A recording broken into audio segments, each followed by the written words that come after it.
a professor in my university gave me a ride. This was 1977. And when I was in the University of Lagos, I was going to the main campus where my lectures were taking place from the College of Education, if you're familiar with the University of Lagos. So I waved him down and he opened the door. I entered in. He was the only one driving. As soon as he began to move, I began to share the gospel with him. I gave him a tract. I always carry a tract. He collected it grudgingly. And then after I spoke for about 2 minutes, he said, "Wait, are you a student?" I said, "Yes, sir." "Which department?" I said, "Land and Engineering Surveying." I said, "That's fine." I said, I didn't know. He was a professor. He said, "What is the shape of the earth?"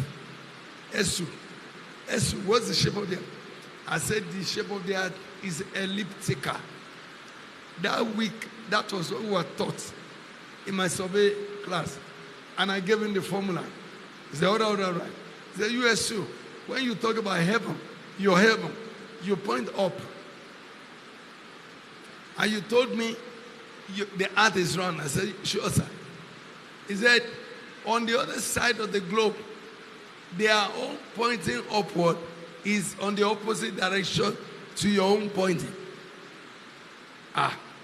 Now I knew I was in trouble. He said, "Tell me, if your heaven is like this, what is the geographical direction of hell?" He said, "Remember, if you point like this, that is the heavenward point or some other one." I was praying, "Lord, help me. Lord, help me." So I said, "Excuse me, sir. God forbid it will not happen to you. If you die without Christ, the next minute you will not know just the geographical direction of hell. You will know the exact location of hell. Because hell is at the end of a life without Christ." The man parked the car. He said, "Get out of my car. You." I got to know later, he's a child of a prominent Baptist pastor. He went to America and studied in the University of Alabama. And he suffered. He went to church with great enthusiasm. When he got to church, they didn't allow him to mix with the whites. They segregated him to the back. And he got out of church and vowed never to do anything with church. He said, "The church that my father served all his life, now they wouldn't let me mix." He said, "I renounced Christianity." And he became an atheist. I didn't know.